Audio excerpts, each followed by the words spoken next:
Hi friends, video చూసే ముందు description లో మన టెలిగ్రామ్ ఛానల్ లింక్ ఉంది, వెళ్ళి ఫాలో అవ్వండి. ప్రతి క్రికెట్ అప్డేట్ తో పాటు ఐపీఎల్ ప్రతి మ్యాచ్ కు ముందు ఫ్రీగా ప్రిడిక్షన్ ఇవ్వబడుతుంది. ఎలాంటి డబ్బులు చార్జ్ చేసేది ఉండదు, ఫ్రీగా ప్రిడిక్షన్ ఇవ్వబడుతుంది. ప్లీజ్ దయచేసి ఫాలో అవ్వండి. Thank you.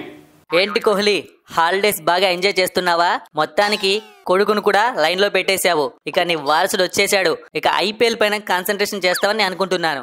అవును ధోని అన్న, ఇక ఫుల్ హ్యాపీ లైఫ్. ఒక కూతురు, ఒక కొడుకు. ఇక మొత్తం ఫోకస్ క్రికెట్ పైనే ఉంటుంది. ఇప్పటికే చాలా కాలం క్రికెట్ మిస్ అయిపోయా. ఇక ఐపీఎల్లో నా ప్రతాపం చూపిస్తా.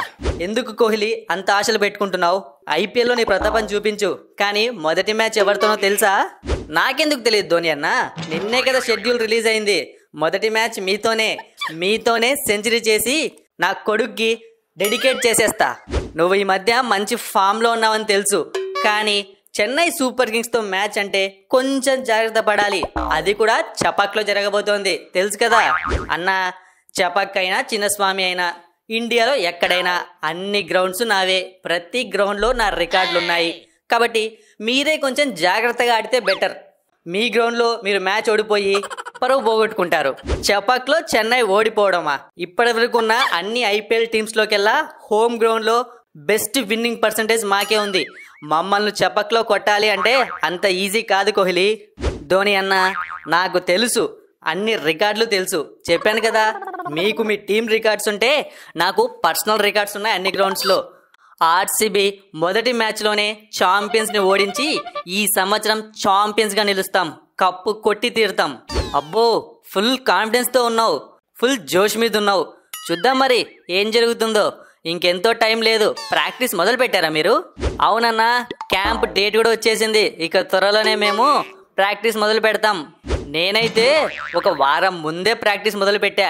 ఇక మా కుర్రాలను పిలిచి కొంచెం మోటివేట్ చేయాలి, కప్పు ఎలా కొట్టాలి ఏంటి అని చెప్పి. అంతే, అంతకుమించి నాకు పెద్ద పనేమీ లేదు. అవునన్నా, ఈ సంవత్సరం నువ్వు రిటైర్ అవుతున్నావని చెప్పి వార్తలు వస్తున్నాయి, అది నిజమేనా? చూడు, ఇలాంటి క్వశ్చన్స్ నన్ను అడగకని ఎన్నిసార్లు చెప్పాలి కోహ్లీ. నా రిటైర్మెంట్ న్యూస్ అన్నది టాప్ సీక్రెట్. ఎప్పుడు ప్రకటిస్తానో నాకు మాత్రం తెలియదు. అబ్బో, కెప్టెన్ లేకుండానే ఒక కెప్టెన్, ఒక మాజీ కెప్టెన్ ఫుల్ డిస్కషన్స్ పెట్టేశారు. ఏంటో ఆ హాట్ టాపిక్, ఆ టాప్ సీక్రెట్. ఓ డూప్లెసిస్, వచ్చేసావా? ఐపీఎల్ కి మొత్తం రెడీ అయిపోయావా? ఇక ఈసారి మనం కుమ్ముడే కుమ్ముడు. మేమా ధోని అన్న రిటైర్మెంట్ గురించి మాట్లాడుకుంటున్నాం. ఏను ఊరుకోండి కోహ్లీ, అతను రిటైర్ కాడు, అది అవ్వదు. ఊరికే అందరూ రిటైర్ అవుతారని చెప్పి ఆశలు పెట్టుకుంటారు, అతను మాత్రం రిటైర్ అవ్వడు. అందరూ ఏమో గానీ నువ్వు బాగా ఆశలు పెట్టుకున్నట్టున్నావు ఫ్యాఫ్ డూప్లెసిస్. నా రిటైర్మెంట్ గురించి బెంగ పెట్టుకున్నావా ఏంటి? ఏమో అన్నా, నాకు కూడా ఈ సంవత్సరం నువ్వు రిటైర్మెంట్ ఇస్తావని అనిపిస్తోంది. నీ లాంగ్ హెయిర్, నీ కథ అంతా చూస్తుంటే మొత్తం ఫ్యాన్స్కి పెద్ద ట్రీట్ ఇచ్చేలా ఉన్నావు. ట్రీట్ విషయానికి వస్తే ఫ్యాన్స్కి ట్రీట్ ఇవ్వడం నాకు కొత్త ఏమీ కాదులే. ఈసారి కూడా కప్పు కొట్టి పెద్ద ట్రీటే ఇస్తా. నా రిటైర్మెంట్ అంటావా, అది నేను తర్వాత మాట్లాడతా. ఆ టాపిక్ క్లోజ్ చేద్దాం. సారీ అన్నా, ఈ ట్రీట్లు గ్రీట్లు ఈసారి మర్చిపో అన్నా, క్షమించు, ఏమనుకోవద్దు. ఇంతకుముందు చెన్నైలో ఉన్నా, కానీ కొంచెం బాధ కలిగించే విషయమే, కానీ నువ్వు ఒప్పుకోవాలి. ఏంటి, నువ్వు కూడా కొంపదీసి కోహ్లీలాగా కప్పు కొడతామని చెప్పి ఛాలెంజ్లు చేస్తావా ఏంటి? ఛాలెంజ్ ఏముందన్నా, ఇప్పటికే చాలా సంవత్సరాలు అయిపోయింది. ఆర్సీబీ ఫ్యాన్స్ వెయిట్ చేస్తున్నారు. కప్పు కొట్టి తీరాల్సిందే. మీరు ఆల్రెడీ 5 కప్పులు కొట్టారు కదా, ఈసారి మేం కొట్టుకుంటాం. కొడితే తప్పేముంది? మీరు కప్పు కొడితే తప్పేమీ లేదు ఫ్యాఫ్ డూప్లెసిస్, కానీ మేము కప్పు కొట్టుకుంటేనే మాట వచ్చేస్తుంది. కాబట్టి ఈసారి మేము కప్పు కొట్టేస్తాం. అబ్బా, ఈ కప్పు గోల ఏంటి అన్నా? ఆ రోజు మ్యాచ్కి వచ్చి ఎవరు బాగా ఆడితే, ఆ టోర్నమెంట్ మొత్తం ఎవరు దుమ్ము లేపితే వాళ్ళకే కప్పు. కాబట్టి ఇవన్నీ ఐపీఎల్లో గ్రౌండ్లో చూసుకుందాం. అబ్బా, కరెక్ట్గా చెప్పావు కోహ్లీ. ఏంటి మీ బౌలింగ్ వీక్ అని చాలామంది అంటున్నారు. మరి ప్లాన్స్ ఏమైనా చేసుకున్నారా? మామూలే అన్న, టీం అన్నాక ఒక వీక్ పాయింట్, ఒక స్ట్రాంగ్ పాయింట్ ఉంటుంది. మాకు కూడా వీక్ పాయింట్స్ ఉన్నాయి. అలా అని చెప్పి ఆ వీక్ పాయింట్తోనే మేము కప్పు కొట్టలేమంటే మాత్రం నేను అస్సలు ఒప్పుకోను అన్న. మా టీంలో మంచి బౌలర్స్ ఉన్నారు. ఉన్న వాళ్ళని కరెక్ట్గా యూజ్ చేసుకుంటే మేము బాగా ఆడతాం. దానిపైన మాకు నమ్మకం ఉంది. అయినా మీ టీంలో కూడా వీక్ పాయింట్స్ ఉన్నాయి కదన్నా. టీంలోకి ఏమో మంచి మంచి ప్లేయర్స్ని తీసుకున్నారు, కానీ ఎవరిని ప్లేయింగ్ ఎలెవన్లో పెడతారో ఎవరికి అర్థం కావట్లేదు. అవును, మనలో మన మాట. ఆ శివం దుబే కూడా డౌట్ అంటున్నారు, నిజమేనా? డౌటా పాడా, అంత సీనే లేదు. ఐపీఎల్ టైంకి ఎగురుకుంటూ వచ్చేస్తాడు. ముందుగానే మనోడు స్పిన్ బౌలింగ్ ని ఒక ఆట ఆడుకుంటున్నాడు. ఈసారి చపక్లో ఆడే వాళ్ళకి చుక్కలు చూపిస్తాడు. అంటే చెపక్లో తప్ప ఇంకెక్కడ ఆడ్డా? చూడు, ఇదే నీతో వచ్చిన ప్రాబ్లం డూప్లెసిస్. అంటే చెపక్ స్పిన్ పిచ్ కాబట్టి కొంచెం నొక్కి చెప్పా అంతే.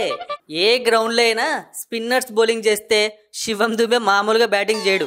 అంతేకాక ఈసారి మీ స్పిన్ బౌలింగ్ కూడా చాలా వీక్ గా ఉందని మాటలు వినిపిస్తున్నాయి. చూసుకోండి మరి. ఇప్పుడే డూప్లెసిస్ చెప్పాడు, ఈ వీక్ పాయింట్స్ స్ట్రాంగ్ పాయింట్స్ మేము పట్టించుకోమన్నా, మా ఫుల్ ఎఫర్ట్స్ పెట్టి ఆడతాం, మ్యాచ్లు గెలుస్తాం అంతే. మా ఫోకస్ గెలవడం మాత్రమే. చూద్దాం ఫుల్ కాన్ఫిడెన్స్ అయితే ఉన్నారు. మరి ఏం జరుగుతుందో ఏమో. సరే మనం మన హోమ్ గ్రౌండ్ లో కలుసుకుందాం. March 22 టాస్ రోజు కలుసుకుందాం. ఓకేనా ధోని అన్న? ఓయ్ డూప్లెసిస్, ఏంది ఆల్రెడీ ఆర్సీబీ తరపున ఆడుతున్నావు, కెప్టెన్ నువ్వు, మన హోమ్ గ్రౌండ్ అంటున్నావు ఏంది? వాళ్ళ హోమ్ గ్రౌండ్ అది. అయ్యోయ్యో మర్చిపోయా, అలవాట్లో పొరపాటు. ఎక్కువ మ్యాచ్లు ఆడేసరికి అదే హోమ్ గ్రౌండ్ అనుకుంటున్నా. చూసావా చెన్నై సూపర్ కింగ్స్ ఇంపాక్ట్ ఎలా ఉందో? అన్నా, మాటల్లో పొరపాట్లు జరుగుతాయి కానీ ఆడటంలో పొరపాట్లు జరగవు. చెన్నై అయినా డూప్లెసిస్ ఈసారి మీ పైన కూడా రెచ్చిపోవడం ఖాయం. లాస్ట్ ఇయర్ కూడా బాగానే ఆడాడు, ఈ ఇయర్ ఇంకా బాగా ఆడతాడు. సరే అది చూద్దాం. చపక్లో కలుసుకుందాం. చపక్లో జెండా ఎవరు పత్తుతారో తెలిసిపోతుంది. అబ్బా ధోని అన్న, నేనైతే మనకు మీకు ఫస్ట్ మ్యాచ్ ఉంటుంది అనుకున్నానన్నా, కానీ ఏంది ఆర్సీబీని తెచ్చిపెట్టారు? మేమైతే ఫస్ట్ మ్యాచ్ మాకే ఉంటుంది కానీ ఎవరితో ఉంటుంది అని చెప్పి వెయిట్ చేసాము. మొత్తానికి ఆర్సీబీతో పెట్టారు. అయితే 2 ఫ్రీ పాయింట్లు రెడీగా పెట్టుకున్నారనమాట పాయింట్స్ టేబుల్లో. ఏంటి నువ్వు అంత తక్కువ అంచనా వేస్తున్నావు ఆర్సీబీని? అన్నా, వాళ్ళని మేము ఎన్నిసార్లు చూడలేదన్నా. వాళ్ళకు ఎంత మంచి టీం ఇచ్చినా వాళ్ళు సరిగ్గా ఆడరు. అది వాళ్ళకు ప్రాబ్లం ఉంది. ఏంటి అది ప్రాబ్లం ఉందంటే నాకు అర్థం కాలేదు. అదే అన్నా, అదృష్టం. వాళ్ళకు అదృష్టం లేదు. ఐపీఎల్లో కప్పు కొట్టే రాత దేవుడు రాయలేదు. ఏంటి రోహిత్, నేను బాగా చెప్పేశాక కూడా మరీ వచ్చి మా అదృష్టం గురించి మాట్లాడుతున్నావు? ఫర్ సపోజ్ ఈసారి కొంచెం డిఫరెంట్ గా ఆలోచించు. ఏంటో అంత డిఫరెంట్ గా ఆలోచించాలి. ప్రతిసారి స్ట్రాంగ్ టీమ్ తో చూడిపోతున్నాం. ఈసారి ఎక్కువ వీక్ పాయింట్స్ ఉన్నాయని ప్రతి ఒక్కరు అంటున్నారు కదా. ఈ వీక్ టీమ్ తోనే కప్పు కొడతాం. సరే ఈ కప్పు గురించి మాటలు ఎందుకులే, ఇందాక మీరు చెప్పినట్టే గ్రౌండ్ లో చూసుకుందాం.